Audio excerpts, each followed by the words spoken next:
That's just how we do. You know how we do. Okay. Yeah. This is how we do. This is going to be very exciting video content for the internet. Wait, are you done with your apple? I'm waiting for you to clap. You told me we're clapping, so I'm. Oh, okay. I'm to clap. Ready? 3, 2, 1. We did it. Now I'm going to finish eating my apple. Okay. Take a swig. My Coke Zero. Gotta take a swig of that Coke Zero sugar. It says, share a Coke with a champion. Oh, well. It's a good thing. Which one of you is a champion? You know, it's amusing. Let's say it's Greg, because last week in our after show, I think we awarded the tiebreaker to you, but it was actually Greg who won. Goddamn right. We always go by Price is Right rules. No, we don't. Yeah, no, we don't. We do. We actually don't. Here we do. We haven't been. Here we do. We haven't been though. What I feel was really unfair is that the judges actually took all your points away for the fact that you were mistakenly awarded the tiebreaker. So I won. Correctly rewarded. I understand. I went to see. It doesn't seem like you do. I went to see a couple movies. Oh yeah, weekend. I went to see a couple movies this weekend. Is that why we had to push the recording by 30 minutes? Nope. Nope. I went to see a movie on Friday night, and I went to see a movie yesterday, late afternoon. Today it was just laziness. That's the reason. Today it's because I was over. I had gone to. I've been unpacking some more. I mean, for like a year and a half now. I've only been here. Well, no, just a year. Yeah. Okay. I've only been here a year. I don't feel like you were completely unpacked at the last place. Well, no, actually, I was pretty unpacked at the last place. Okay, but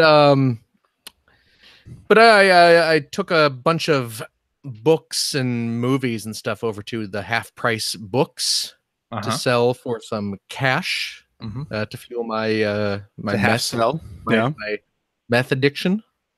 And I get there, and I haul in my boxes. And they're checking them in. They say, "Oh, by the way, it's going to be about 2 hours before we can get to these." Say what? So please stick around. 2 hours? Yeah, 2 hours. Okay. All right. And I asked them, "Well, what time do you close?" Because I have things to do. Because I figured I could come home, do the podcast, and then go back over there. And they're like, "Well, we close at 8, but we can't really hold your books." That's fair. Afterwards, because we got to move them out of the way. It's just like, do you need me around to move books off the counter?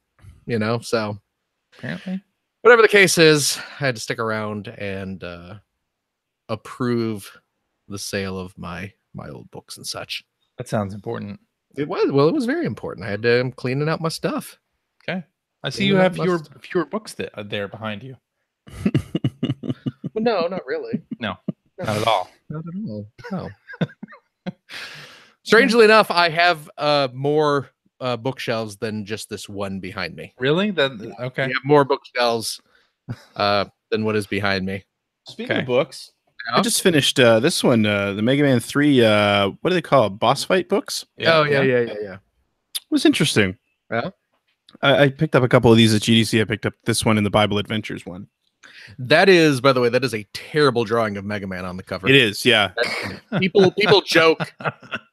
People joke that the Mega Man 1 box art doesn't really look like him, but that looks nothing like him. I actually really love the covers of these books. Yeah. But you know what? I for some reason, and not that I have ever followed, the soap opera that is the Mega Man development story that closely, but I had no idea that Keiji Inafune doesn't like Mega Man 3. Is that right? Yeah, it's weird. There's a whole thing in there about it. A good one, huh? Yeah. But no, what I was saying, I went to see a couple movies this week, and I saw Mission Impossible, Fallout. Yeah, starring a 56-year-old Tom Cruise. Yep. Really makes you feel old seeing him and how he looks at 56. And how we look at 50 or 42 and 43. And 41. Yeah. Just pile of big tub of lard. And I went and saw Teen Titans Go to the movies. Cut like a bag of milk. Yeah. And before before films these days, they show commercials. They have advertisements. The movie trailers, of course, but also ads for. There was an ad for Coca-Cola. And in the ad for Coca-Cola, you see they have theater goers walking up to the concession stand and asking for Coke. Let's all go to the lobby. Product. Yep.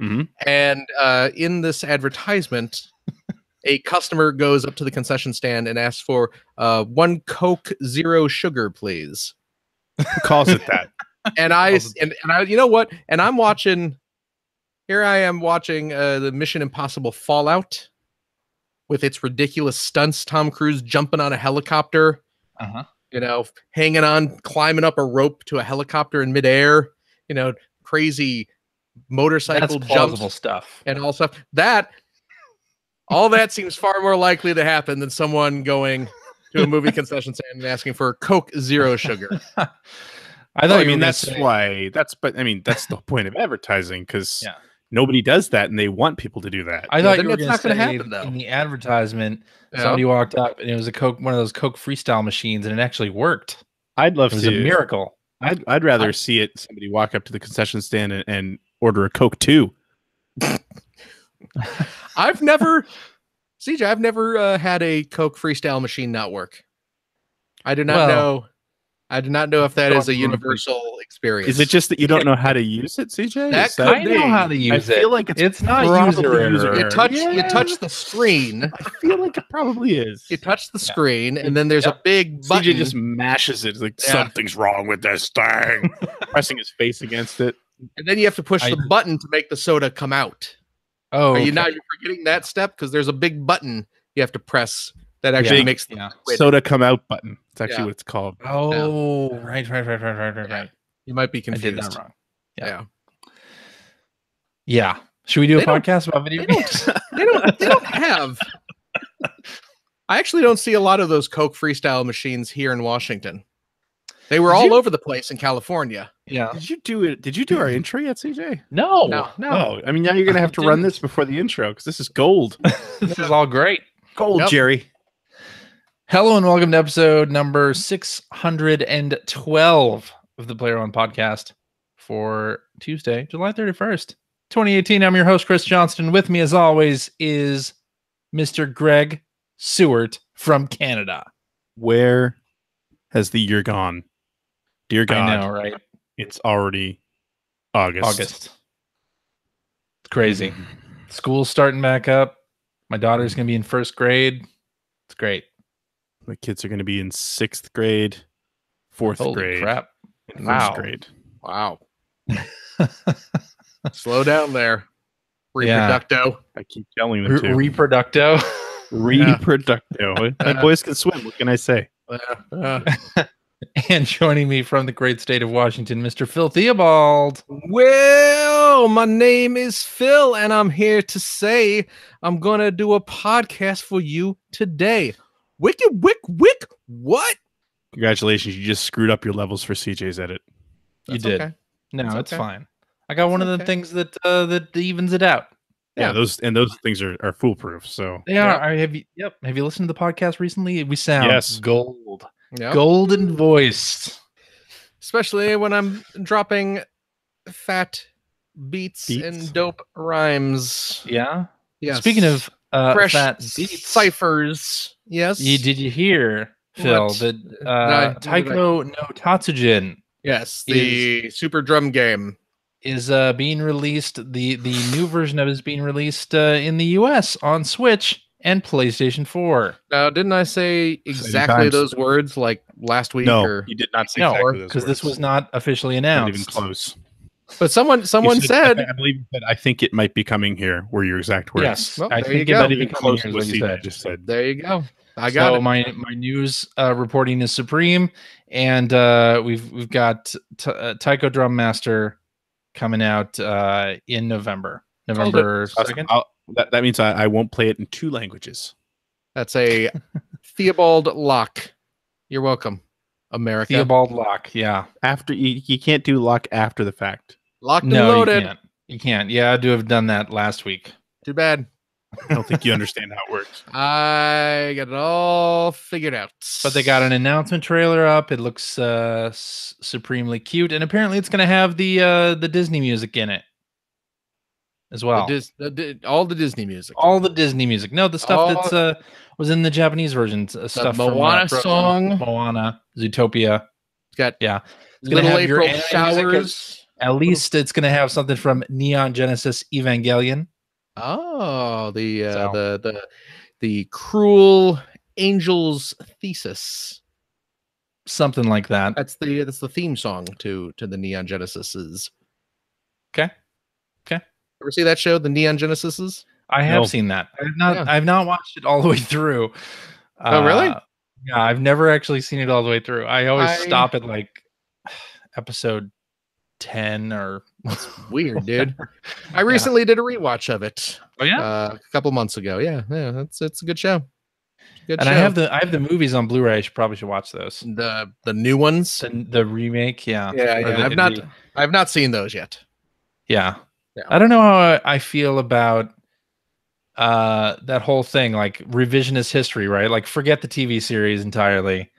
Remake it, remold it. Well, what do you think about do it again? Full Metal Alchemist Brotherhood. I don't like Brotherhood as much as the original series. Okay, but do you disapprove of it like you do with the Neon Genesis reimaginings? Or are you a hypocrite? It's one or the other. Answer now. It's gotta be. I'm fine with Brotherhood. It's fine. But that's okay. I'm more into the live action movie that's on Netflix. Understandable. How do you feel about Spider-Man Homecoming? I've never seen it. Really? Never seen it, no. Do you refuse to because it is not part of the Raimi-verse Spider-Man? Right. I only watch the Raimi movies. Smart move! I don't even think I saw the second one of that, actually. The second one of what? The second Raimi movie. You know there were 3 of those, right? I know. I don't think I saw 2 or 3. Which one was the one that had the musical number? Was that 3? I mean, there's been a couple. I mean, there was I think the first one had or was it the second one had like a Singing in the Rain musical number. The third one is the one where he's like all gothed out. Okay. And I definitely didn't see the third one. The black hair down over one eye and everything. I may have seen Spider-Man 2. 2's the one with Dr. Octopus. I did see that one then. Okay, yes. it's a good one. Yeah, it's a good one. That one. Yeah. Okay. So there you go. All right. There you go. Okay. Okay. This has nothing to do with Taiko Drum Master, but okay. Well, I'll be getting at least the Switch version. I'm not gonna go for really. Both. Not gonna go for both. I know. You're gonna get the Switch one. Huh. I know. Shocking. Right? I thought it. I know. Speaking of Switch, and yeah, that's like you can say that about 90% of our record time. True. We got a new Labo kit announced, Toy-Con 3. Mm-hmm. And it's all about it's a vehicle-centered kit. Yes. This time it's a large sort of lap resting wheel. Yeah. And you can put all sorts of cardboard thingamajigs in it and change the way you play, etc. There's a pretty interesting trailer. But yeah, a vehicle kit is what this one's called. So we got variety, robot, and vehicle. How did they ever come out and talk about how Labo did? Because it didn't seem like it did very well. I don't think they came out and said numbers. No. I think we got the NPDs right. It was on NPD somewhere. Was it? Okay. But they I don't think they came out and said anything in particular. No. Okay. I will say we didn't put the entirety of the variety kit together. Same here. Yeah, I doubt I'll be spending any more money on it. Yeah, I mean the thing with Labo is Charlotte being 6 years old, she just wasn't really into spending a long time putting that stuff together. It ended up being me putting it together for large swaths of time. Yeah, which is fine. Like I like doing that, but yeah, I love the idea behind it, but it was the same thing. It did not. My kids loved the idea of it, and for the first night, it was great, and then they never really wanted to pick it back up again. So yeah, it's like okay, that was I've still got all the stuff assembled. I'm ready to go whenever Charlotte wants to. Well, what are you going to do? Disassemble it and tuck it away and then put it back together when you set fire to it. I'm going to disassemble it and put it away. Exactly. And then just do it again. Because the folding is the fun part, right? Yeah. You know what Johnny Five has to say about disassembling that kit? What does he have to say, Phil? Tell me. Don't do it. That's the famous quote from the famous series. Anytime anyone says "don't do it," I immediately think of Short Circuit. I was like, "Oh, no, it's a Short Circuit reference." Johnny Five saying it.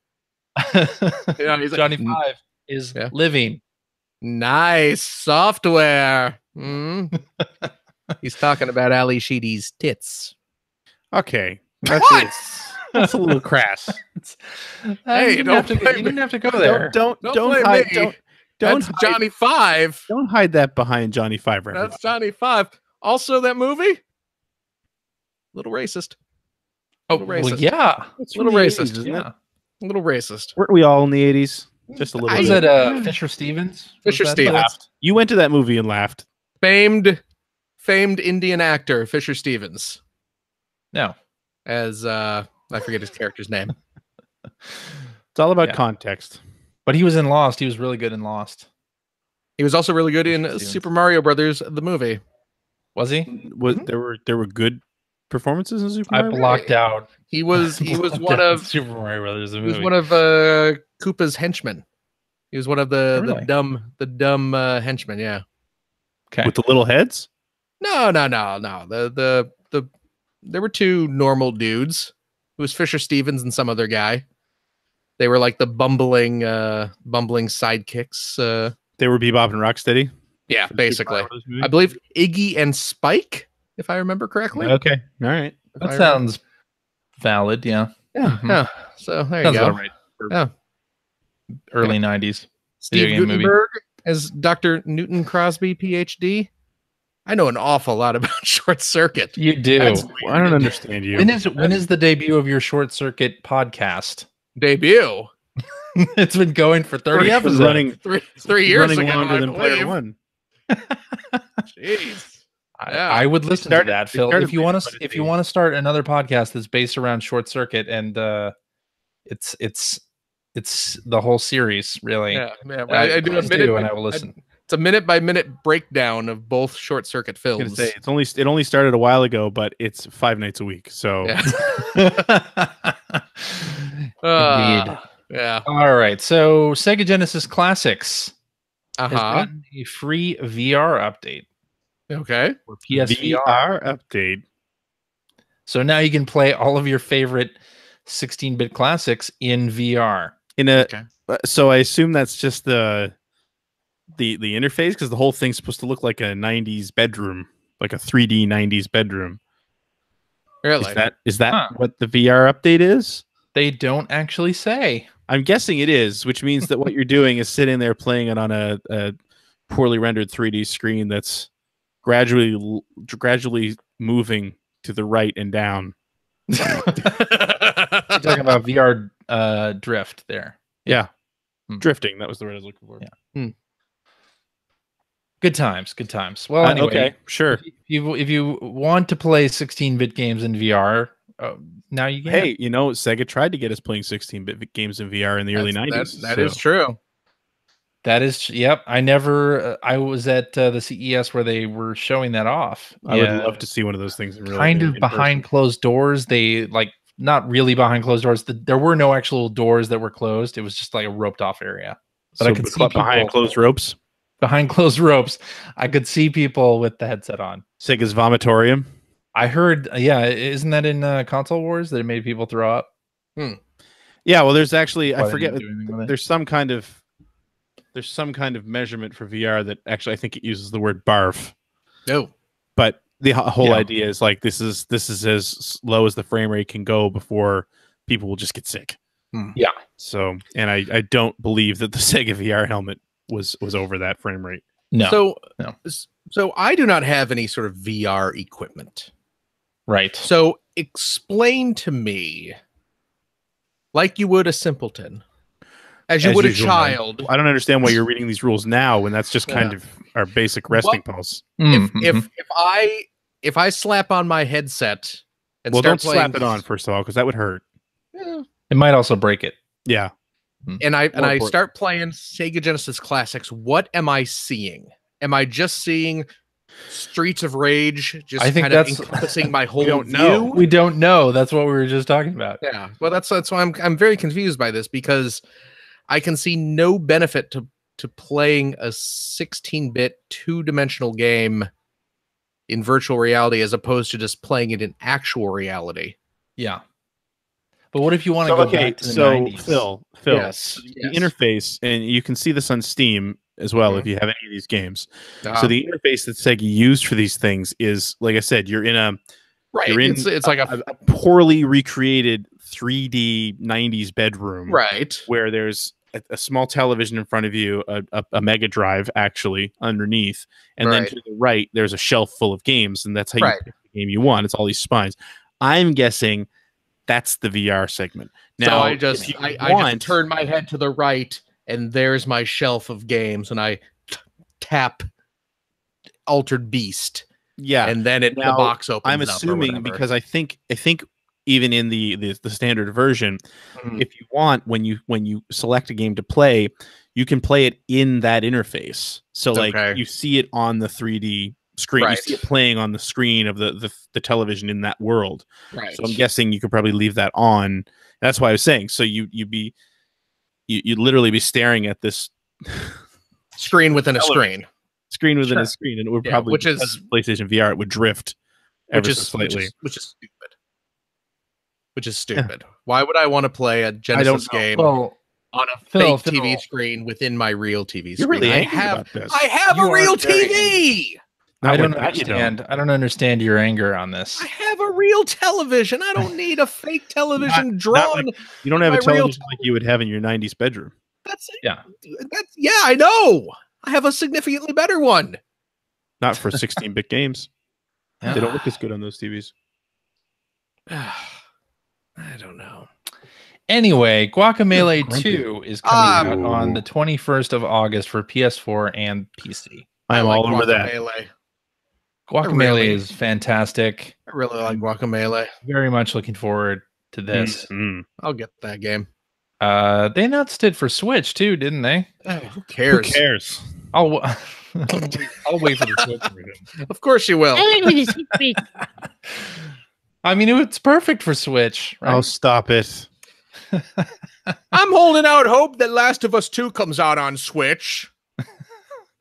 I mean, I figure it's got to. Everything's better on it. Dip the doodle. Man, just buy the stupid game. I am. I'm going to. I'll buy it when it's on Switch, or maybe on PS4. Whatever. The front runner for my game of the year is coming out in August as well. What's that? What's that? One? F1 2018. Death's Gambit from Adult Swim Games. No, that comes out on the 14th. Adult what games? Adult Swim Games. Never heard of it. No. Well, Death's Gambit, 14th of August. Anyway, that's before Guacamelee 2, so that means it's better. Greg, did you just declare your game of the year? No, I said front runner. Because it's been my game of the year for like 2 years now. Each one of those installments. The previous previous versions. Okay, well there you go. Yeah. I was just playing 2017 again last night because I enjoy it so much. Bet you can't guess what my game of the year is gonna be. Sea of Thieves. Commodore 64 Mini is coming to North America. Game was on Switch. On October 9th. I feel like a Commodore 64 Mini is it won't stir nostalgia unless you've got a basket of pirated game discs. That's really who the hell actually bought games for that thing? Yeah, that's that's a good point. Pretty much all my. But how can it be mini? Because you have to have the keyboard still too, right? Can it really be any? What's a miniature keyboard? Smaller. A miniature keyboard. Yeah. Well, how are you going to use a miniature keyboard? All you need are a few keys. You just type in load asterisk dot asterisk, isn't it? Or comma 8 comma 1 at the end. Yeah, right. Is it going to simulate the half hour you have to wait for the thing to load on the USB drive? And it's got a just has a sound file playing that. Phil, when you played your 64, did you have a tape drive? I did not have a tape drive. I don't know anyone who did. I had the disc drive, and I had a Epic's fast load cartridge to cut down on that load time. So, yeah, that's fancy. That was my earliest days as a hacker. I don't know anyone locally who had a tape drive. I knew people who had disc drives. No. People subsequently that I've met and worked with from the UK all had tape drives, but yeah. Well, this C64 Mini Yeah, has School Days on it, which I know you love. I'm looking. You linked to the Game Informer article. I did, and it doesn't have much. I don't know how much has been announced. This article doesn't have much, but it does say, School Days is on School Days. Is it going to have the ability to load more games onto it? Because it'd be pretty cool if you could load a bunch of other games onto it. I would imagine just like every other mini console, it'll probably get hacked. Going to easily be hacked. You never know if it's something along the lines of the first, like the 2600, whatever they would call it, throwbacks or whatever. Has a cartridge port. Has a USB port with USB keyboard support. So has a USB port with USB keyboard support to plug in and operate it as a computer, just like the Commodore 64. But isn't the Commodore 64 itself a keyboard? Yeah, but I bet you it doesn't work. Yeah, I don't know. Because now that we're older, our fingers are much larger. It'd be hard to use a mini keyboard. Well, again, you're so hung up on this keyboard. Have you used a Commodore 64? Yes, briefly. You don't actually play the games with the keyboard, right? Okay. I mean, you're not like WASD. No, you don't do WASD. Well, I mean, unless they're text adventures or. I mean, yeah. Adventure text games. adventures. You know what? I'm going to go ahead and guess that there are not going to be a lot of text adventures. It's going to be like Jumpman. Is why this is going to suck. California Games, and if they have a bunch of like the old Epix games on there and stuff like that, that's good news. Okay. They have Jumpman Jr. I will be buying it solely because School Days is on it. Okay. How much is it? It does not. This article does not say. This article does not have very much information. This article sucks. Why did you use this? I don't know. Coming October 9th. I shouldn't say it sucks. That's not very nice. Does it come with fine. Comes with the controller though? Yeah, comes with that's pretty cool. It comes with that sort of classic looking C64 controller. Although AC adapter not included, it says on the packet. That's probably USB powered. Yeah. Everybody has those little cables. Yeah. So there you go. It's got I'm interested. It's got, how many games does it have? Does it have 64 games? It doesn't say. It's amusing because the image, there's an image of the box here on the website. Yeah. And there's a big starburst in the upper right corner of the box that says the number of games. But the way they framed the picture, it cuts off. It's some number and 4. Yeah, it could be anything from like 34 to 104. I don't know. And the article, the article doesn't say either. Now there is a video here that I've not watched. Yeah, that may explain. But 2 USB ports. Okay. 64 games. 64 games. Yeah, 64 games. Which makes sense. It's the Commodore 64. Oh, and I'm watching the video now. Mm-hmm. And what am I seeing here? I'm seeing, look at that wee little keyboard. Well, there's Speedball 2 on here. There's Impossible Mission 2. Yeah, I'm seeing. There's some. Man. There's epic stuff. I see Street Sports Baseball, Street Sports Basketball, which are both Paradroid. great. Yeah. Summer Games, Pit Stop 2. I don't know any of these stuff on here. Boulder Dash, by the way. Boulder Dash, first game published out of Canada. Is that right? Mm-hmm. That's a good one too. Oh, look at that. There's a scrolling list here. Monty on the Run.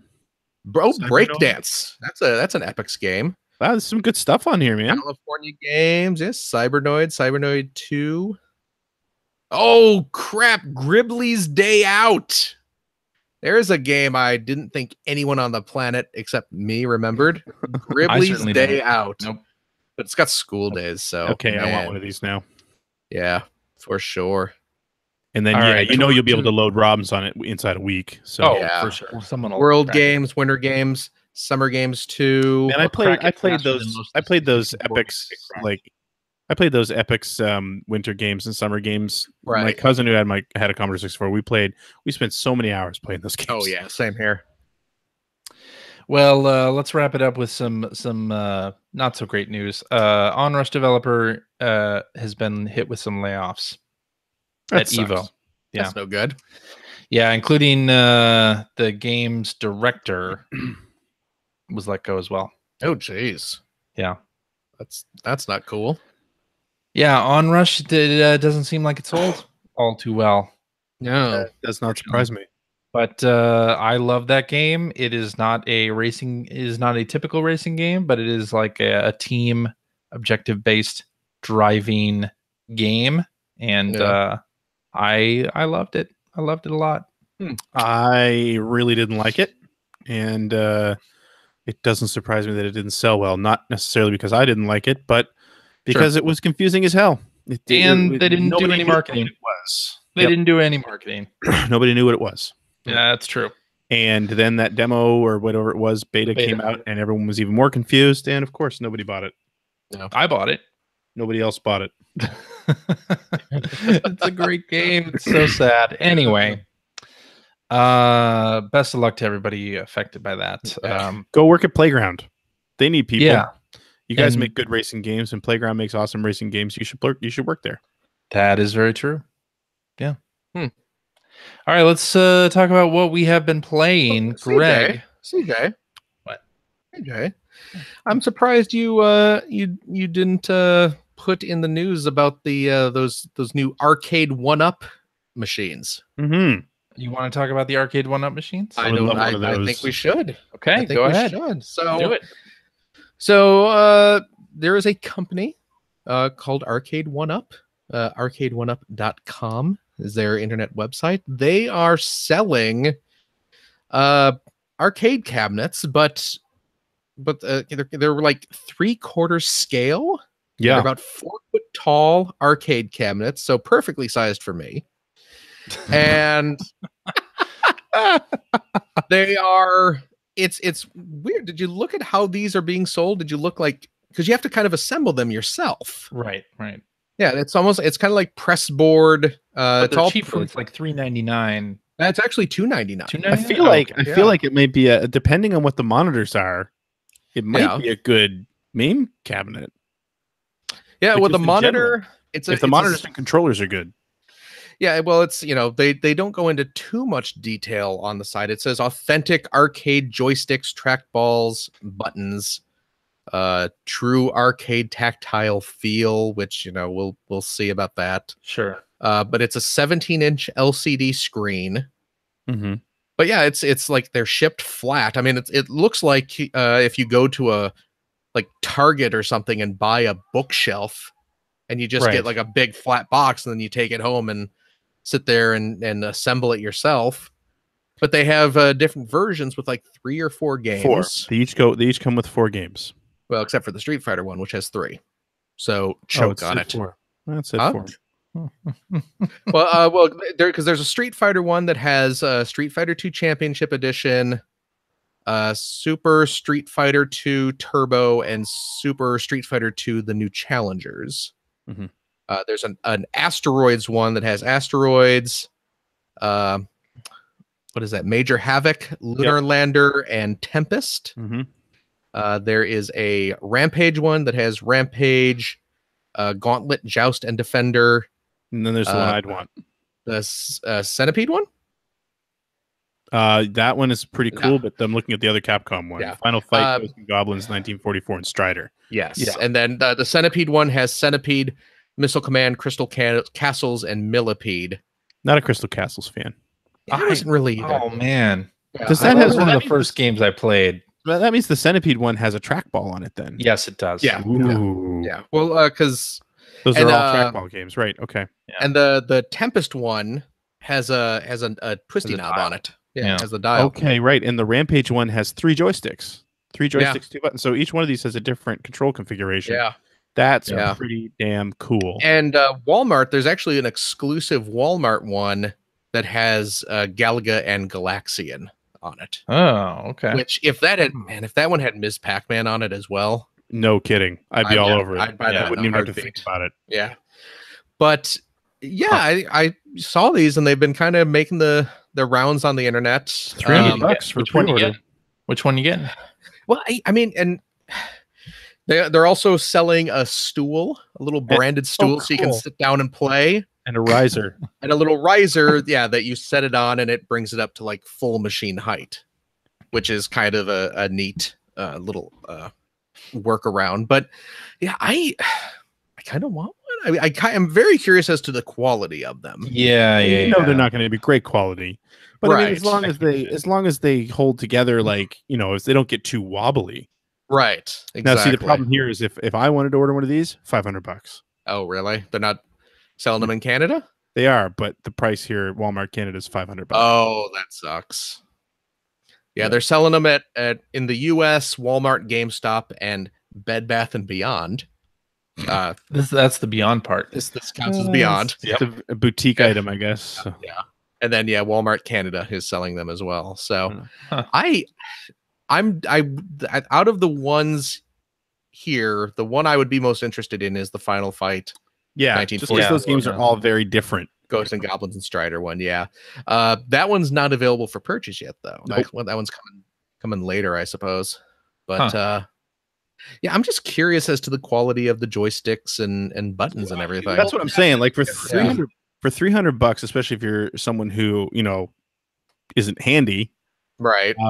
If you wanted, like, if it was easy enough to do, you put just like a Raspberry Pi in that thing and just turn it into a MAME box. Yeah. Which would be pretty great.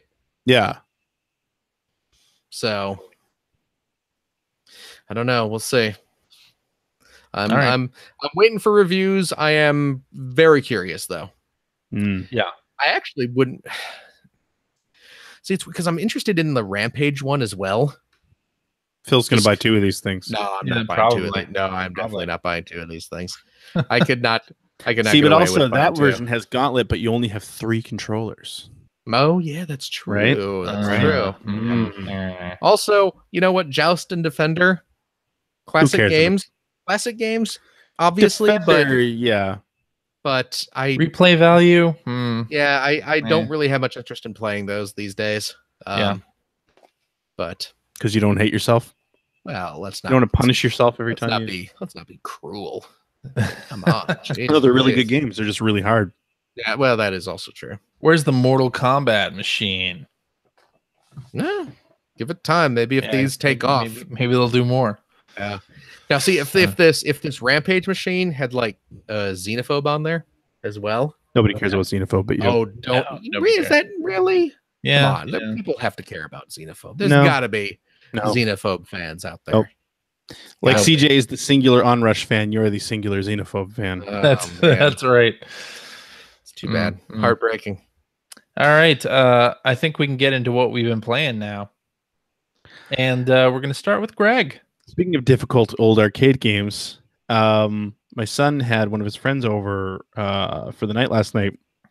They were playing Switch. And they discovered Donkey Kong on my Switch. Oh. And it was hilarious because Holden turned it on and he was asking me how to play. And I said, well, you can move left or right and you can climb these ladders and you can jump.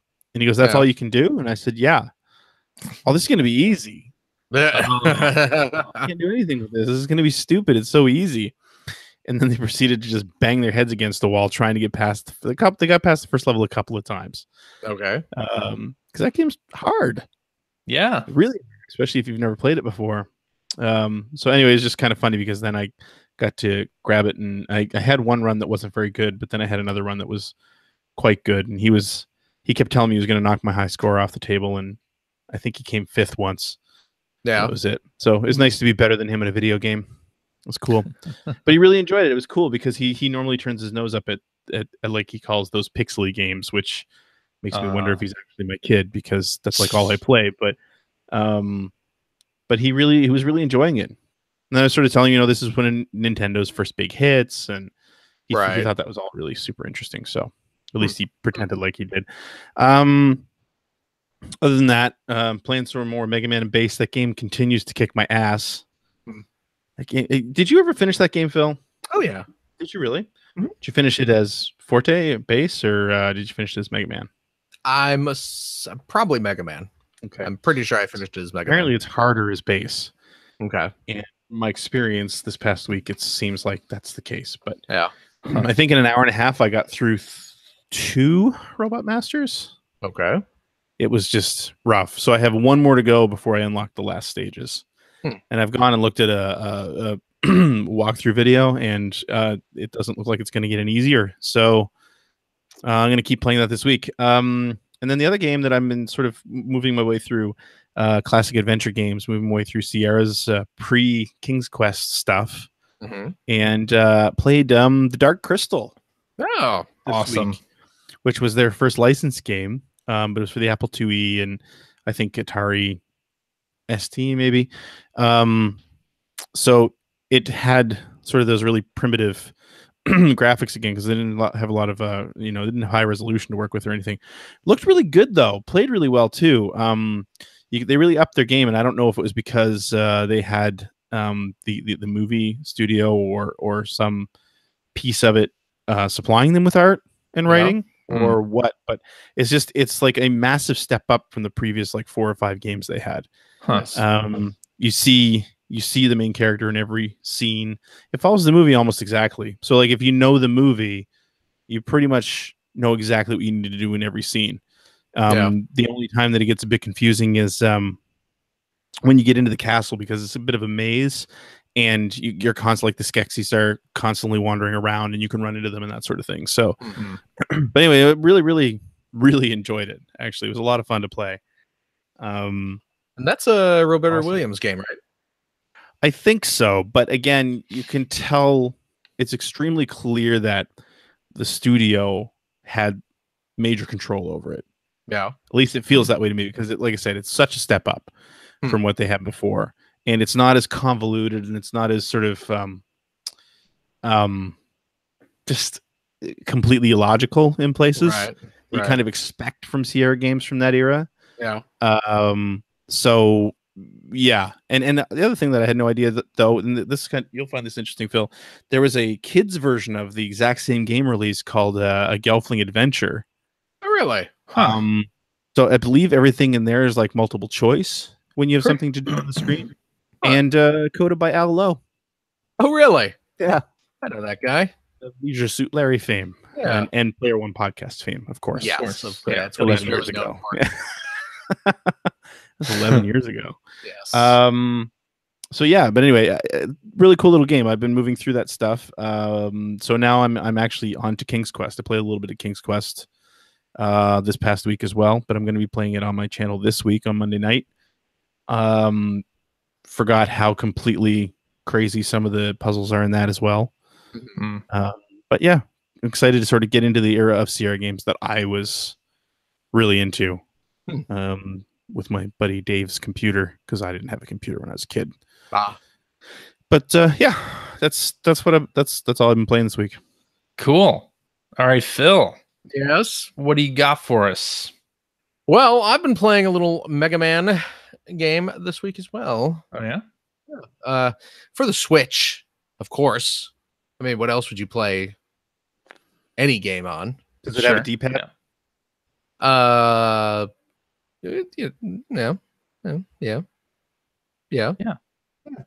I have a Pro Controller. Yeah. Pro Controller. Perfect for Switch. Huh? Pro Controller. That's perfect for Switch. It is. The Pro Controller is perfect for Switch. Yeah. Picked up the Mega Man X Legacy Collection 1 and 2, which, of course, is very convenient that it is broken into 2 different games, because Mega Man X Legacy Collection has all the good Mega Man X games. And who has the bad one? Mega Man X Legacy Collection 2 is the one you don't need to actually purchase. Okay. Which is why it's downloadable in every version you buy. Exactly. That's all the bad Mega Man X games. So yeah, I was playing a little bit of the first Mega Man X game, which is, of course, a classic still exceptionally good. One of the best Mega Man games of all time. So yeah, it's good stuff. Yeah. Okay. So I've been hearing lots of different things. So yeah. Okay, when you buy this physically on the Switch. Yes, which I did. The collection 1 is all that you get physically, right? Yes. Yeah. It was download. It was the same with the Mega Man Legacy Collection. Right. Yeah. So then what about on the other systems? Is it still is it 2 discs? Is it downloadable? I'd heard some weirdness on those ones as well. I'm assuming it's the same. Like if you get the PS4 version, you're probably getting a disc. I think I heard you're getting 2 discs, which sounds crazy to me that they couldn't fit them all on one Blu-ray. Okay, yeah, maybe I am guessing. This is 100% a guess. I have no idea for sure if you are getting all the games or if they're on it. Oh no, you know what? Here I'm looking at the Amazon.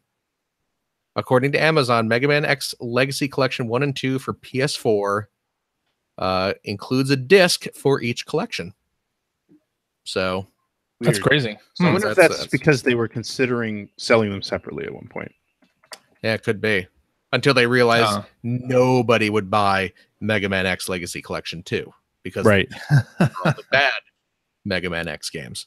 Yeah. So the only other things that I've heard about this is that they removed the Guns N' Roses names.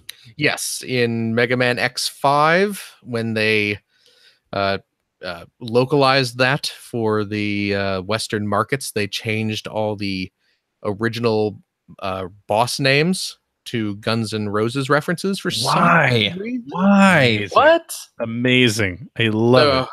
So like, how did that even happen? There was a boss named like the Skiver. Because Guns N' Roses are awesome. I'm no dispute especially there. In the 90s.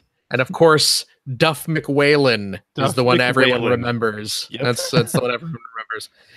So yeah, that was stupid. That was really, really stupid. And I am pleased that they got rid of that crap in this collection because that was stupid back then and it's stupider now. So man, you guys are no fun. Yeah, well, Well, how do you feel about Working Designs games that reference current events? Like Bill Clinton? How do I feel about them now, or how did I feel about them then? Both. Let's do both. How I felt about them then? I was fine with it. Yeah. Absolutely fine with it. Because and this is important. I think this is something that we all need to stop and think about once in a while. Okay. This is what I base Generation 16 around. Because at the time, you didn't have a lot of options. Yeah. So if I had to suffer a Bill Clinton joke in my English version of Lunar, I was fine with that because I got to play Lunar in English. And that's all that mattered. That's all that mattered. But Greg, you should be up in arms because the translation is not 100% accurate to the original Japanese. Yep. No, I never worked for Game Fan, so oh boy. My shadows were blue and they were fine. I didn't care what shade of blue they were. I just cared that they were blue. Wow. But so how do you feel about them now then? I still think they're fine. I still play those versions. I don't care.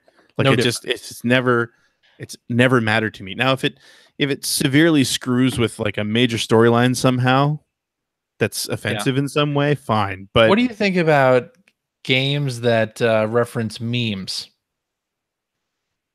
in them? I don't like. Give me an example. Oh, I can't think of anything. Guacamelee. This is a terrible question. The entirety of Guacamelee. The entirety of Guacamelee. Clearly, it doesn't bother me because Guacamelee is one of my favorite games. So, all right then. Games are a product of their time. That's all. It's it's one of the things that actually drives me really crazy about a lot of the retro game content you find online is that too many people are too into looking back and saying, look how crappy games were back then, or look at this, isn't it so stupid? And it's like, yeah, but you've got to look at these things in their context. Like they existed in a time that doesn't exist now, and you need to sort of understand that. Or anyway, speaking of how crappy games were back in their time, Mega Man X5. Well, Mega Man X5 through 8. Let's say. They're varying degrees, don't get me wrong. Certainly X7 is considerably worse than X5, but that doesn't mean X5 is good. No, you know what I picked up for Switch this week? What's that? Another Nintendo, well, very old game. One of Nintendo's first arcade games, which just came out on the Arcade Archives service. Sky Skipper. Never played it. Did you ever hear of it? No. Yeah, that's it's an obscure old Nintendo game. Somebody at Hamster really likes it, apparently. I picked it up. Yeah, I picked it up because it is an obscure old Nintendo arcade game. And we can't have Popeye, but we can have Sky Skipper. Well, it costs money to get Popeye. I know, but that would be so awesome. Well, okay, here's the thing. Come on, make it happen. I believe Popeye is in the public domain now. Really? I think. No, it isn't. That can't be. You keep talking. I'm going to Wikipedia. Look up and see if Popeye is in the public domain. He might be. But man, Sky Skipper? Admittedly, I have not sat down and read the instructions for it or anything. But I was like, okay, it's an old arcade game. Phil, it's a game of its time. Like, you can't judge it based on today's taste. How complex can it be? You know, Donkey Kong is a game you can very easily pick up and figure out what's going on, figure out your goal and how to accomplish it. I don't know what's going on in Sky Skipper. Maybe I'm just kind of overlooking some obvious stuff, but it's like you're in an airplane. Okay, you are controlling skipping through the skies. You're controlling a character in a biplane whose name is Mr. U, Y-O-U. And you fly around a screen, and there are like playing cards that you can collect, and there's like a king and a queen that you can collect, I guess, and there's some gorillas on the screen that do something, and if you press your button, you drop like a little bomb or something like that does something. Okay. And I don't really get what you're supposed to do. I finished a level, but I don't really know how. So it's very strange. But it does have the amusing bit where when you do finish a screen, there's a little tally screen that shows you and the characters you rescued, maybe? And a gorilla's in the cage. Bad Let's Play video where the person playing doesn't know what's going on, but keep talking anyway. Keep going. But the gorilla says, "Damn it, I'll escape." So the gorilla says a curse. So that's pretty exciting. But it was a 2 M's or an M and an N, because the 2 M's is not a curse. M and N. Oh, okay. Yeah. No, the full on damn it. So here you go, CJ. What's this? What's that? Popeye the Sailor Yes. is public domain in Europe. Oh. Because in Europe, copyrights last for the life of the author plus another 70 years. Right. What is it in the US? I thought it was in the US. Yeah. Copyright allows a copyright to exist for 95 years from the original copyright date. Oh, okay. So in the US, he will be public domain in 2024. Okay, so that's when we get 6 years from now. Mark it down on the calendar, January 2024. Yep. Okay. We're getting Popeye for Please Switch. Look forward. We'll finally get the arcade Popeye. Now, I love that game. It's so good. Anyway. Yeah, we all noticed. I believe the authors or the creators' death plus 70 years. I believe that's what it used to be in the US. It did. No, then, Disney lobbied for it to be extended, right? Oh, well, there you go. Maybe that's the case. But the thing I'm reading is that people are just kind of making a lot of assumptions over copyright law the world over. They think it's all the same, but it's not. Right. No, I believe we did have the 70-year Oh, no, here you go. The U.S. also protects copyrights for the life of the author plus another 70 years. But in the case where the work was made as a work for hire or was created anonymously or with the use of a pseudonym, the duration of the copyright in the U.S. will be 95 years from the publication or 120 years from creation, whichever is shorter. Oh. So it's understood that, how do you say that Popeye's creator's name? L.Z. Chrysler? Seeger? E.G. Seeger. That's a lot of names. Yeah. E.G. Seeger, I believe. Isn't it E.C. Seeger? Oh, is it E.C.? Yeah. E.C. Seeger. Anyway, it will enjoy protection in the United States through 2024 as a work for hire because we know that the creator of Popeye was E.C. Seeger and that it was created while he was employed by the New York Journal. Okay. So it was a work for hire. Okay. Here you go. That was it. That was U.S. copyright law lesson for the evening. Hope everyone enjoyed that. CJ cannot shut up about a new Popeye on the Switch until 2024. Greg, I won't though. Yeah, Thimble Theater, is that where Popeye originated? I don't know. I just turned everything off. I believe that's the strip where the character of Popeye originated, was Thimble Theater or something along those lines. But apparently a big Charles Schultz was a big fan. Oh yeah? Yeah. Well, he was in there too. He loved all those old sure.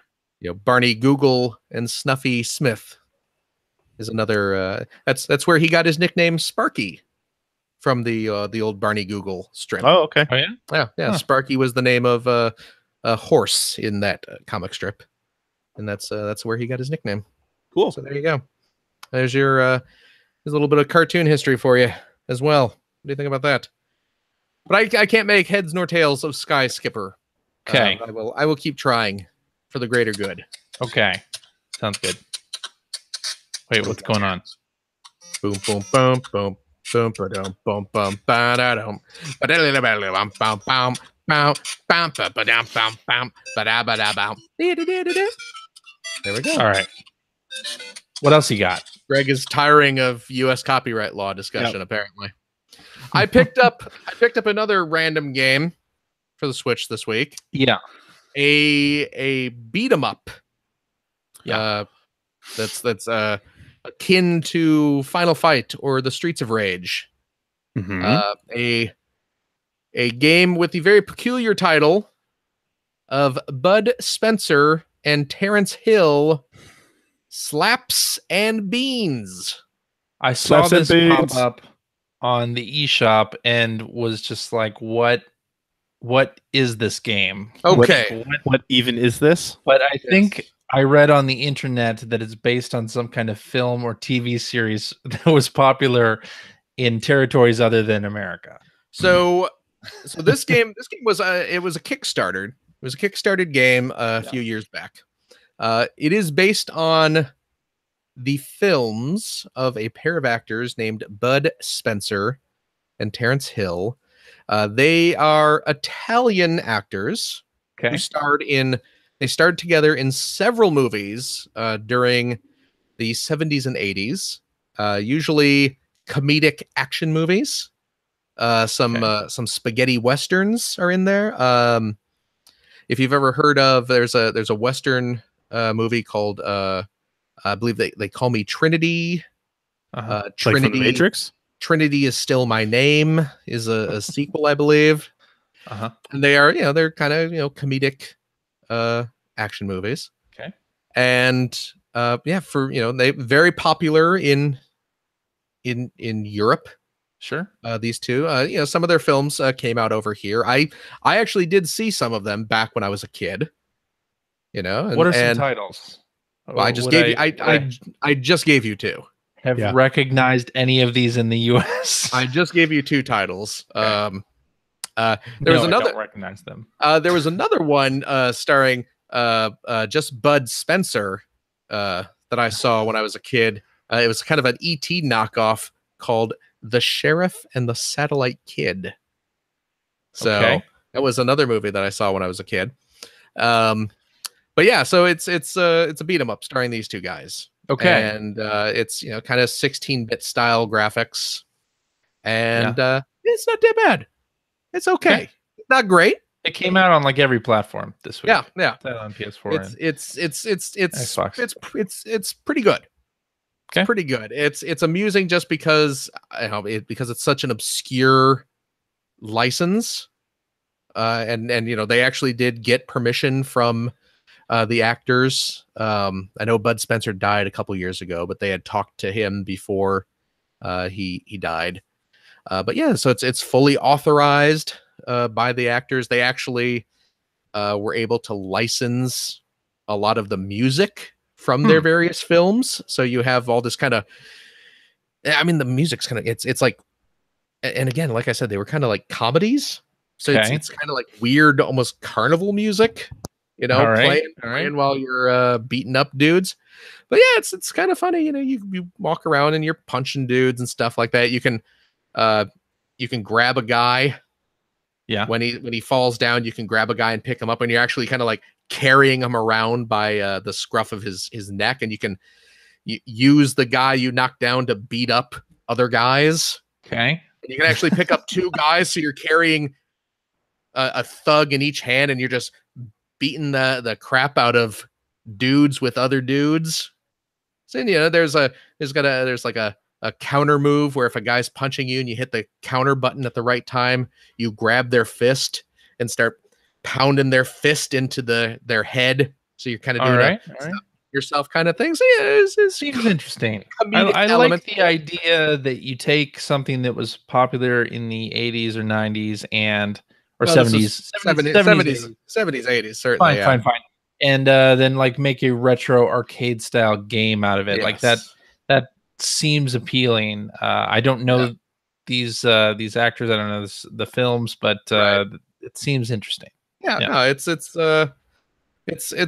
a cute idea, and it's I believe the game was actually made in Italy. Okay, I believe it's an Italian game or Spanish game, certainly somewhere over there in Europe. But yeah, it's not bad. It's kind of cute. Okay. So. There you go. Yeah, that's cool. There you go.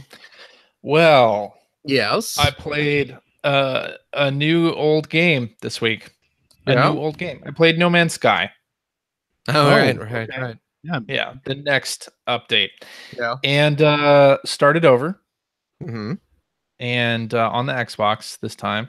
Yeah, and yeah, I mean it's the same. It's pretty much the same game. So if you didn't like No Man's Sky before. The next update is not going to change your mind. Okay. You're not going to suddenly love it or anything like that. They didn't add like first-person shooting or anything like that. But they did add a third-person mode that's pretty cool. And the visuals are much closer to the visuals on planets are much closer to some of those original trailers that I don't know if you remember the Jurassic Park music thing that got parodied on the internet. No, you recreated. I think that guy made like a new version of that video that went through all of the iterations of it. And the new No Man's Sky update is a lot closer, to what we were promised, I guess. Huh. But yeah, it's it's an exploration game. You can play co-op now. You can play with up to 4 people in a party, and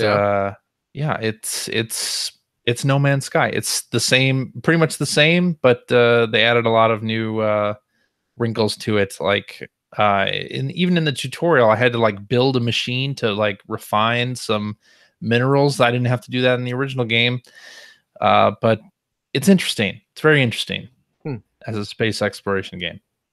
Okay.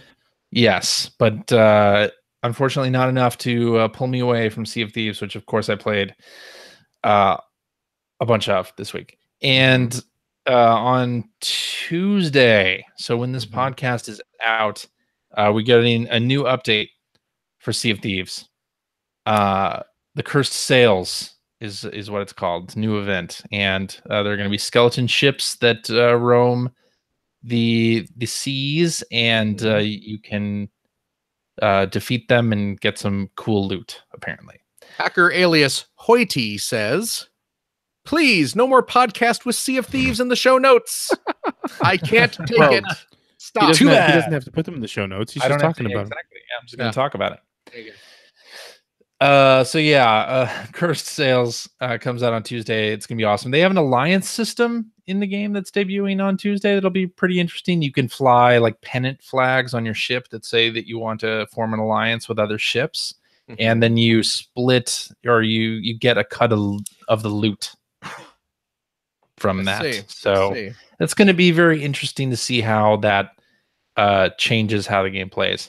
Today, I played for a little while in a random game with another person and decided to just not use the microphone at all to see how far I could get just using crazy quick chat. Just using quick chat. And unfortunately, we got into a situation where we like both had to die to reset a wave of skeletons. And when you have to communicate to somebody else that, hey, kill yourself so that we can reboot this island using the only quick chat commands that don't have that in them, it's a little difficult. Kill yourself describes how most of our listeners are feeling right now. Wow. Yeah, but still having fun with that game, of course. Yeah. And Cursed Sales is going to be awesome. Whole bunch of new cosmetics coming out for the game. Greg, if you want to sail with me, with Mike and I, and probably not Tuesday night, but Thursday or Wednesday night, yes, we should totally sail because it's going to be it's going to be fun. We'll do it. Call it a moist date. A moist date. Well, okay. We're going to be in the water, right? Okay. Yeah. Well, that's true. Indeed. And that's all I've been playing. So let's do some tweets. Actually, Greg, you know, you're talking about Dark Crystal, Mega Man, and stuff like that, but you've been playing something much more interesting this week that I've been following on Twitter. Yes. Did you? So did you build? You got one too, right? I did. I did get one. Did you build it? I am in the process. I've begun. We're talking, of course. This is the what you've been building section. It's the what you've been building section. Yeah, what you've been playing with.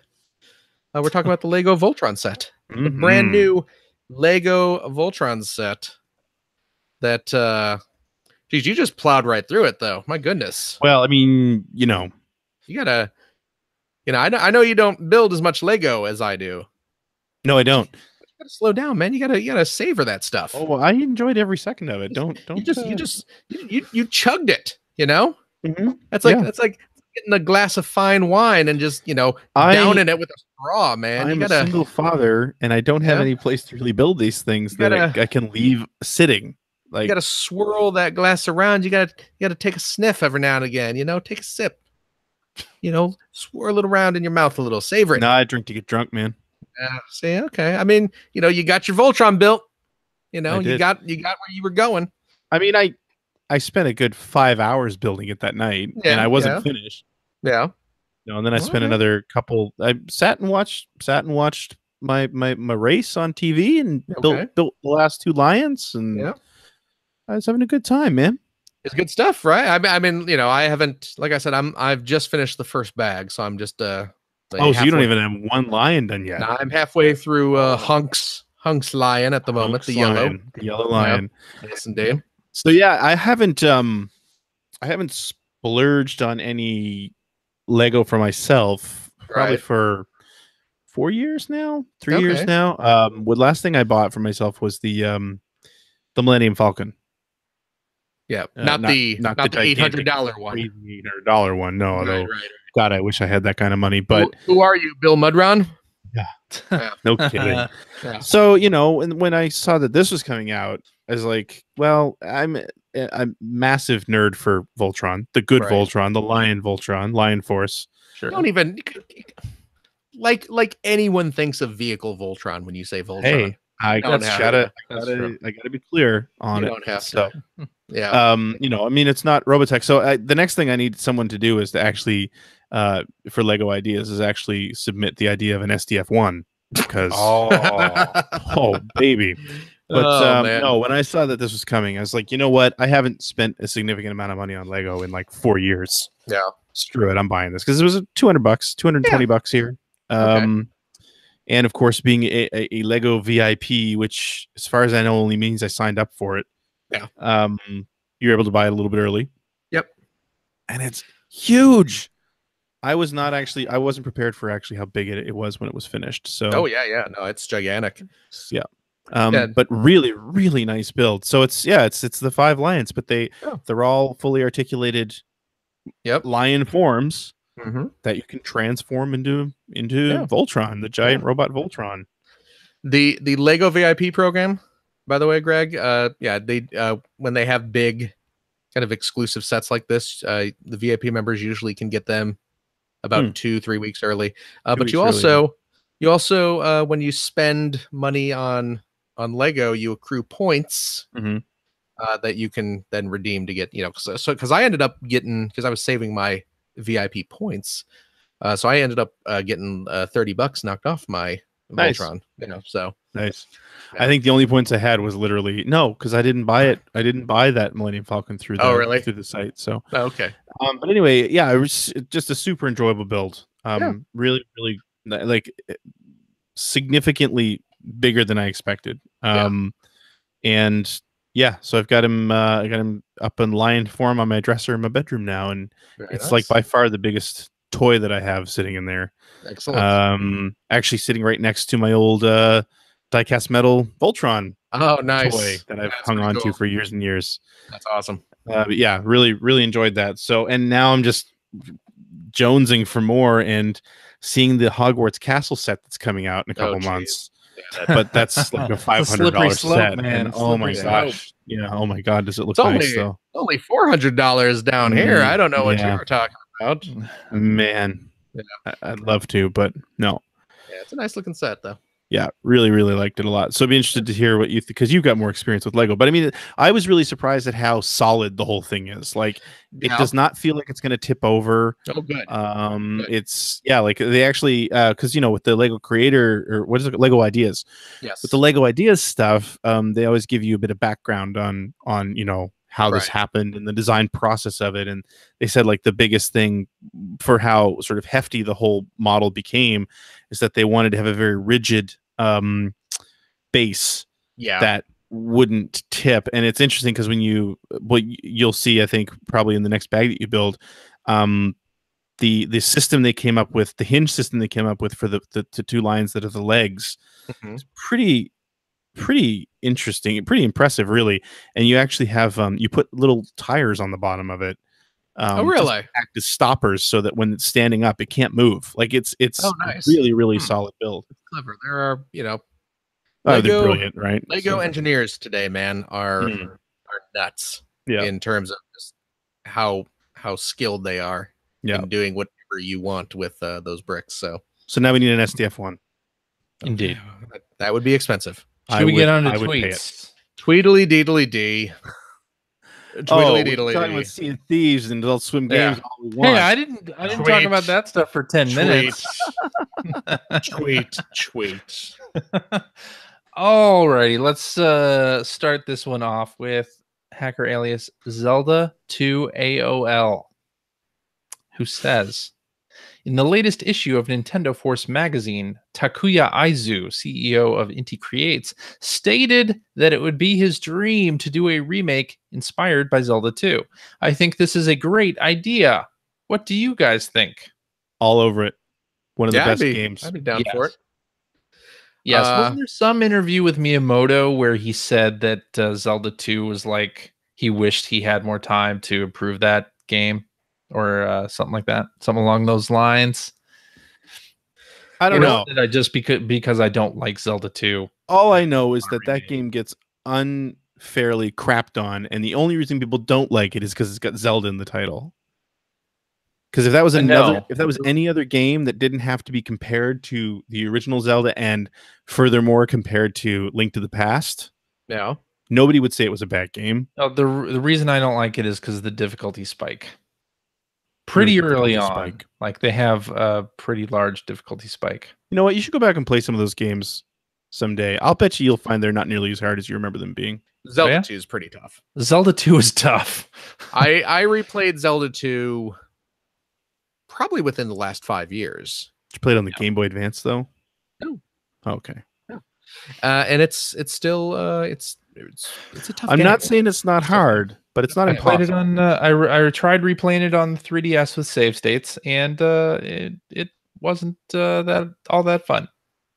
I'll just say that. You know what? I'm going to say this, and this will not come as a surprise from me, but I would like to see a reimagined Zelda 2, but take it in more of an ease direction. I don't understand. Okay.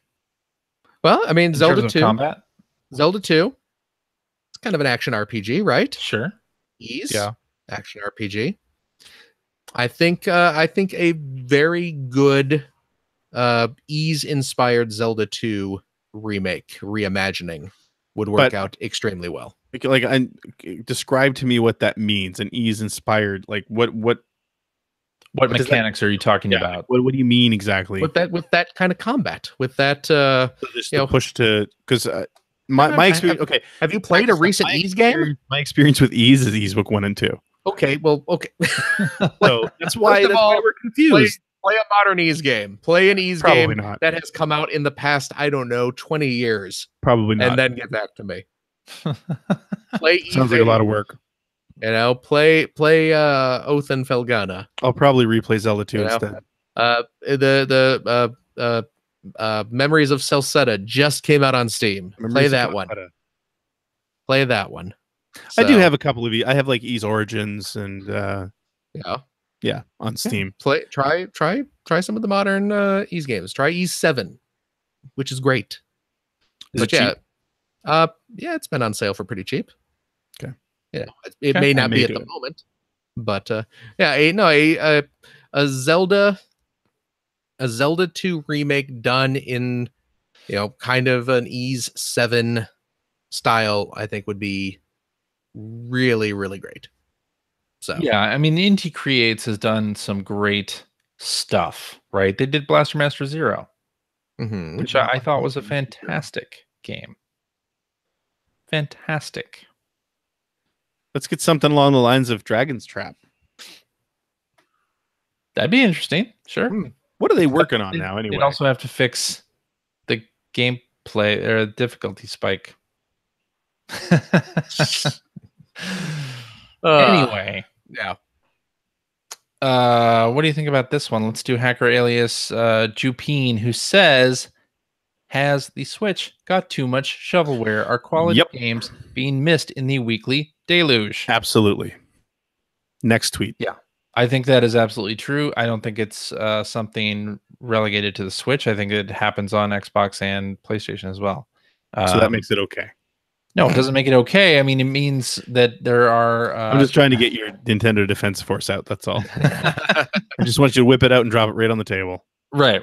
No, I mean, it's one of those things, right, where there's just too many amazing games coming out, also surrounded by too many bad games. And it's just hard to separate the two, especially if you have a certain budget that you want to spend on games per month. And sometimes the stores don't make it as easy to find the good stuff. Absolutely. All right, let's do this one from Hacker Alias Clive Farr, who says, do you think the N64 Classic will happen? If so, beyond the obvious Zelda Mario, what obscure titles would you like to see? Cruisin' USA, Turok 2, Quest 64? Ooh, Quest 64. God, no. Oh, God. In Clive _Far's defense, there is a winking emoji after Quest 64. That's true. I don't believe that was to be taken seriously. I'd love to see Tetrasphere. Tetrasphere. I think that's pretty obscure. Most people don't think of Tetrasphere. Tetrasphere was a lot of fun. Do you think, though, that because we didn't even see Tetris on the NES Classic, that just the Tetris license, just the name... Oh, I'm sure. But I'm make just it not able to be licensed again unless they called it... I feel like it's not a question of not being able to be licensed. I feel it's a question of paying for that license. Okay. Yeah. That's probably true. I would like to see the 2 Goemon games.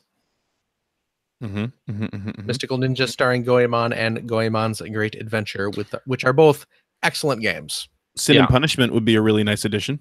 Oh, yeah. The original Sin and Punishment. I think a lot of people probably haven't played that. Yeah. I'm going to say Rocket Robot on Wheels, which is if you like the games that Sucker Punch made, that includes Sly Cooper and Infamous. And if you're into Ghosts of Tsushima, maybe you should rewind time and play one of Sucker Punch's early games. Rocket Robot on Wheels is a fantastic game published by Ubisoft, and it just did not get a whole lot of attention, but it is a fantastic game. It's about a little robot on a one-wheeled robot that does all sorts of little mini games and such. It's fun. It's a really fun game. Yeah. I'm just sort of sifting through an N64 game list here to see if anything else that sort of jumps out. Excitebike 64 would be a nice one to throw in there. There's a really good Excitebike update that kind of nobody thinks about as well. Yep, that's true. So you could have a nice selection of games for it, and I say that as not an N64 fan. You could have a nice selection of games in there. Yeah, totally. Hacker Alias Benjamin Rivers says, "What has been your most awkward online multiplayer encounter so far?" Well, I played Uno on the 360. Oh, those were the days with the 360 camera. So yeah, I guess that the Wild West, where dongs roamed free. Yep, so free. The game's called Uno, but I'm looking at DOS right now. It was like a gym locker room with a bunch of retired old men. Yeah. Dangly bits. Uno, bitch. Yep.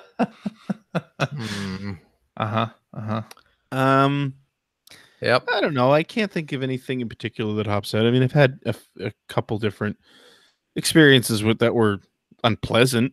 You know, with people throwing around very offensive terms. Had one such incident happen when my son was in the room, which I really wasn't happy about, but which was when I realized how stupid I was for not just turning all that crap off. Right. By default, which is how everything I have is now set to that now. So, yeah, I think the most awkward thing I experienced, I think I talked about it on the show, actually. It was in Friday the 13th. I was playing on a team that had like an uncle and yeah, you did talk about this, and you like blamed the kid on his death in the game, and the kid just started wailing into the microphone. like on a guitar? Yes, on a guitar. The kid's name was Duff McWhalen. Jimmy, you got me killed in Friday the 13th.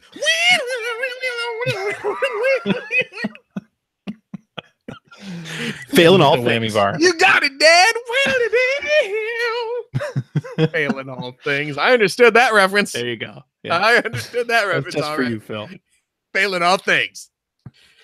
Oh man. Hey, and for those of you playing CJ bingo at home, this episode CJ has mentioned Adult Swim games, Sea of Thieves, and Friday the 13th.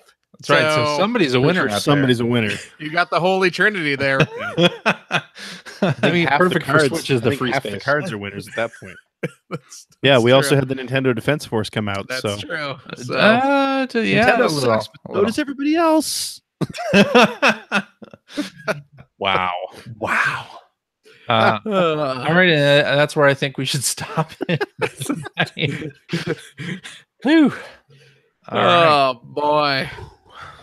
All righty, and that is our show for this week. Thank you very much for listening. If you have a question for us or would like to comment on something you heard, you can direct that to @P1Podcast on the Twitters, or you can go to our internet website, player1podcast.com. There you'll find show notes and links to the stuff that we talked about, including a link to Sea of Thieves. And just a link to Sea of Thieves? One of them hyperlinks.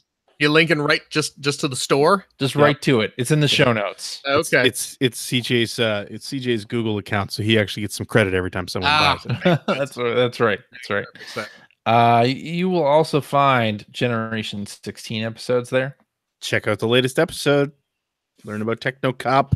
Trust me, that doesn't sound interesting, but it is. That's a good episode. Good episode, right, CJ? Yeah, I loved it. Especially the 2 live crew stuff in that particular episode. What was the reference there? What was that? I don't remember that. What specifically was said? Yeah. And you'll find in the show notes as well a link to our Discord what I thought. where you can chat about games and stuff with us. Phil's not in there, but Greg sometimes pops in every once in a while. I'm in there. Yeah. Or if you're old school with your web stuff, we got one of them message boards on our website. You can massage boards. Yeah, you can discuss this episode with us and our other listeners. If you'd like to subscribe to the Player One Podcast, you can do so by visiting playeronepodcast.com or by going to the Apple Podcast app. Yeah. You can also head over to the App Store and invest $1.99. Cheap. The Player One Podcast iPhone application gives you one-touch communication with us via the emails, the Twitters, what have you. You also have all of our episodes ready to stream right into your listening device. And hey, Android cell phone telephone users, the Player One Podcast iPhone application is available for your listening device as well for that same $1.99. Also cheap. You can find that right over there at the Amazon Android Marketplace. For us on Stitcher Radio, you can like us on Facebook. You can watch us live most weeks and check out video archives of our show on the youtubes.com/P1 podcast. And if you've liked what you've heard, and how could you can head over to patreon.com/P1 podcast. Throw a few shekels our way. It keeps CJ swimming in Sea of Thieves updates that he is financing personally. No. He is paying Rare to That's continually support this game. Yes. With his ill-gotten, swindled Player One funds. No, not true. A crookeder man ye shall never find on the 7 seas. On the 7 seas. Yeah. Yeah. And if you have a couple bucks left over, head over to generation-16.com. Throw a couple bucks Greg Stewart's way to help support his outstanding, and it is outstanding, web series, Generation 16. Maybe if we get big enough, CJ will watch an episode sometime. Well, maybe. It hurts, CJ. Point. I want you to know it hurts. Just so you know. It hurts. Because everybody hurts. Only when I talk to CJ. I'll watch it. I don't believe you. Okay. Generation 16. Greatest show online about North America's favorite Sega banana, the Sega Genesis. We love it. Well, I love it. I love it. CJ has no opinion on it. I love it. I can't get enough. Yeah. CJ also reviewed a video game based on the attract mode. That's not true. That was someone else. Phil watches Generation 16 and praises it. CJ won't watch an episode. Who are you going to believe? There you go. There you go. I love it. Techno Cop. Techno Stop being so awesome. Techno, stop what you're doing and watch Generation 16 now. Very good. There you go. Yeah. Hey. Nikolai Volkov died. Oh, what? I was just going to plug Scoop Fest, and now you're bringing the mood down. Jeez. I mean, yeah, sorry. Hey, if you love dead wrestlers, and who doesn't? Bet you Paul Mattingly does. Thanks, Greg. Speaking of Paul Mattingly, that guy is fun-y, and you can check him out at the Matt and Mattingly's Ice Cream Social podcast, the funniest podcast on the internet, and that's for real. And they host the annual Scoop Fest celebration in beautiful Las Vegas, Nevada. We are going to be there again this year. We were there last year. We had a blast and a half. We're going back this October, and you, yes, you, Daniel, can join us. There's got statistically. Who's Daniel? Statistically, there's got to be a dude named Daniel. There's got to be a dude. And his mind just got blown out the back of his making ass. Some kind of weird Elton John reference. No, I was not. Okay. Do you remember when Rock was young? Back when me and Susie had so much fun holding hands and skipping stones? Well, you can do that with us in fabulous Las Vegas, Nevada this October at Scoop Fest. We're gonna be doing our show live live on stage. There's going to be improv comedy. There's going to be other podcasts. So the odds of a good one showing up are pretty high. Yeah. We're going to be there at October 11th through the 14th. Yeah. The 11th is a special VIP night. We're going to be at the Tournament of Kings at the Excalibur. And the rest is the Scoop Fest. You can get more information at heyscoops.com/ScoopFestVegas. You can get the early bird tickets now. You can book a room at the Orleans Hotel and Casino and use coupon code 8AICC. Nope. That code is not functioning anymore. Oh, really? Do we have a new code? Do we have a new code now? No, CJ? it's A8ICC10. What did I say? I said 8AI. Oh, did I? Did. Oh, don't listen to me. Listen to the song. Listen to the song. That's the proper code. That's right. Don't look at me. Yeah. But yeah, come out to Scoop Fest. It's going to be great. It is. It really is. I cannot wait. It's going to be fun. CJ. Yeah. Thank you so much. Thank you, Phil. And I was on another podcast this week. Trader. And you'll never guess I was talking Nintendo. Really? On a show that Bobby, the Nintendo Guru, does. It's called Nintendo Talk. We recorded it last night. It's up on YouTube. You can follow Bobby at Nintendo Gurus and check it out. He does a lot of great content. He was a host on If We Ran Nintendo for a long time, a show that I really like. So yeah, go check that out. Nintendo Talk. I'll link to that in the show notes. Nice. It was a lot of fun. We talked things Nintendo and other things too. So Sea of Thieves. That's right. Yeah, that's and Gregory. Yo. Thank you so much. Thank you, Phil. It's okay. It's my job. And we'll see everybody next week. Let's do it. Right? Yeah, sure. Yeah. May as well. Toodaloo, everybody. Bye-bye. Bye-bye.